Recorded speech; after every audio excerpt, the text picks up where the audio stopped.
ఉచిత IVF IUI consultation, ఉచిత ultrasound scan. 49 అంటే సంతానం, 49 అంటే సంతోషం. రేవంత్ రెడ్డిని ఫస్ట్ పిసిసి ప్రెసిడెంట్ చేసినప్పుడు మీరు కొత్త వాళ్లకు బయటి నుంచి వచ్చిన వాళ్ళకి ఎట్లా వస్తారని మీరు క్వశ్చన్ చేశారు. ఆయన రాకముందు మాట్లాడిన ఎప్పుడైతే సోనియా గాంధీ, ఎందుకంటే మేము లేమా కొత్త వాళ్ళకి ఎట్టిస్తుందని నా argument. When we are working for several years ఈడ లేరా అనేది మా ఉద్దేశం. కానీ ఆయన వేరే పార్టీలకు వెళ్ళి ఎందుకు వచ్చిండ్రు, ఆయనకి ఎందుకు ఇస్తారని అన్నది నిజమే. కానీ ఎప్పుడైతే సోనియా గాంధీ అపాయింట్ చేసిందో she my leader, I respect my leader. ఆనాడు నుంచి చెప్పినా ఏది మేడ్చల్ మీటింగ్లో, రేవంత్ రెడ్డి ఇవాళ నుంచి మా లీడర్ అపాయింట్ చేసి there is no question, today onwards I support అన్నా ఇవాళ దానిక సపోర్ట్, రేపు కూడా సపోర్ట్ చేస్తా. దట్ ఈస్ మై, నేను డబల్ గేమ్ ఆడ, ఏది సూటిగా మాట్లాడతా, తెలుసుకుంటా. ఆయన కూడా ఆయన వచ్చిన తర్వాత కాంగ్రెస్ ఊపు వచ్చిందా లేదా, కష్టపడ్డా లేదా, డబ్బులు ఎక్కడికి వెళ్ళి తెచ్చిండో తెలియదు, కానీ అన్ని మీటింగ్లు ఆయనే పెట్టిండు. కనుక ఆయన ముఖ్యమంత్రి పదవి ఏదైతే ఎలక్షన్ల రిజల్ట్ రాగానే who will be the chief minister అని అడిగిండ్రు. ఎవ్రీబడి వాజ్ రన్నింగ్ కదా. అప్పుడు పేపర్లో 5-6 పేర్లు వచ్చినాయి. ఎవరు జగ్గారెడ్డి అన్నారు, ఎవరు ఉత్తమ్ కుమార్ రెడ్డి అన్నారు, కోమటి, అందరు క్లెయిమ్ చేసిండు కదా. కానీ నేను ఒకటి అన్న, కష్టపడిన వానికి ఇవ్వాలి. అరెవరు అన్నాడు, ఎస్ రేవంత్ రెడ్డి అని చెప్పిన. అదే మాట రాహుల్ గాంధీ గారు చెప్పారు, చేశారు. నేను ఎవరికి వ్యతిరేకం కాదు, but according to the accountability who has worked for party, so వాళ్ళని నేను గమనిస్తా.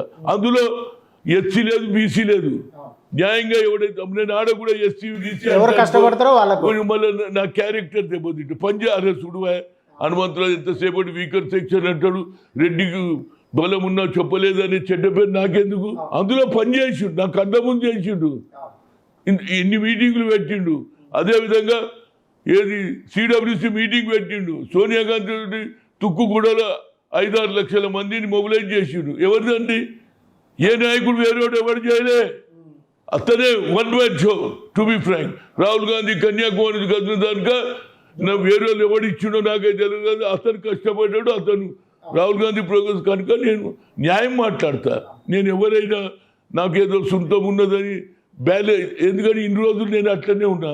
ఎవడు పని చేసిండో వాళ్ళని పైకి తెచ్చిన తర్వాత వాళ్ళు నాతో దూరం ఇష్టయించుకొని, అది వాళ్ళ కల్చర్. ఎవడన్నా ఇవాళ నేను ఇందిరా విజయరత్నం తిరిగినప్పుడు అప్పుడు డబ్బులు లేవు కదా. NT Rama Rao very far 87 to 89 Rajiv Gandhi గారు నాకు రథం ఇప్పించిండు. ఇందిరా విజయరథం తిరిగితే అందరు నవ్విండ్రు. కానీ రాను రాను దానికి క్రేజ్ పెరిగింది. అక్కడ కూడా నేనేం చేసినా ఎవడు పని చేస్తే వాళ్ళకి ఇవ్వాలన్న. ఎంతమంది లీడర్లను తయారు చేసిండండి. రాజశేఖర్ వ్యతిరేకంగా 30 మంది ఎంపీలు సంతకాలు చేసిండ్రు. Factionist leader, we should not do it అన్నారు. కానీ నేను చెప్పిన, no sir, this time you make him young boy. అతను డైనమిక్ ఉన్నాడు. What about you sir, I can, you are there, I can come any time, but you do it because నా దగ్గర డబ్బులు లేవు. నేను ఏఐసిసి అని ప్రతి నెల వచ్చి నేనే అడగాలి సార్, ఈయన చేయండి అన్నా చేయించిన. అదేవిధంగా ఎన్ జనార్దన్ రెడ్డి ఆయన ఇందిరాభవన్ కట్టించినప్పుడు ఎవరు పిసిసి అన్నారు, నేను ఆయనకు కూడా సాయం చేసిన. ఎం సత్యనారాయణరావు చేసిన, ఎవరిని చేయలేదండి. కానీ నాకు ఒక చెడ్డ పేరు ఏంటంటే, హనుమంతరావు ఏడా అంటీ రెడ్డి రాబాయ్, రాజశేఖర్ చేసిన, చిన్నారెడ్డిని చేసిన, జనార్దన్ రెడ్డిని చేసిన, సుధాకర్ రెడ్డి ఇప్పుడు అందులో పోయింది కదా, అతన్ని కూడా నేను ఎవరిని చేయలేదు. ఎవరు టాలెంట్ ఉంటే అలాగే చేస్తామండి. కానీ దాంతోపాటు వీకర్ సెక్షన్ కూడా పైకి తెచ్చి ఎంతో మందిని చేసిన. రఘువీరారెడ్డి నేను ఉన్నప్పుడు డిసిసి ప్రెసిడెంట్ చేసిన. Satyababu వాస్పి youth Congress Vizianagaram president. ఆ లెక్క చెప్పాలంటే చాలా మంది ఉన్నారు. కొందరు అయినాక వాళ్ళలో ఆలోచన మొదలు, సాక్రిఫైస్ నేచర్ కాదు అది. అరే మనమే ఉండాలి అని వద్దు, మనం అనవద్దు, మన పార్టీ. నేను మనం అని ఎప్పుడన్నా, మనము కాదు అందరము. అందుకుంటే హనుమంతన్న అందరికి వాడు అయింది, అనేది నా ఉద్దేశం.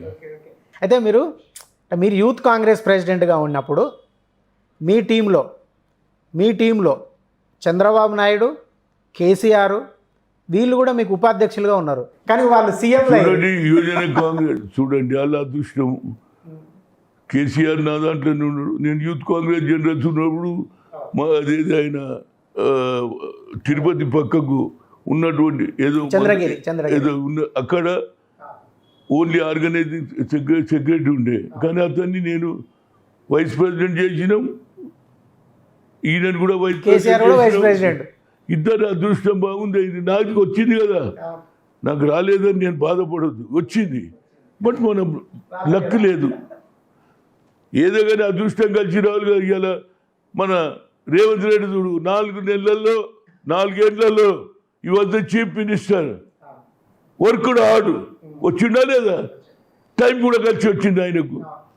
10 ఏళ్లలో వీళ్ళ వ్యతిరేకం ఆయనను ఎక్స్పోజ్ చేసిండు, ప్రభుత్వాన్ని ఎక్స్పోజ్ చేసిండు, మీటింగ్లు పెట్టిండు.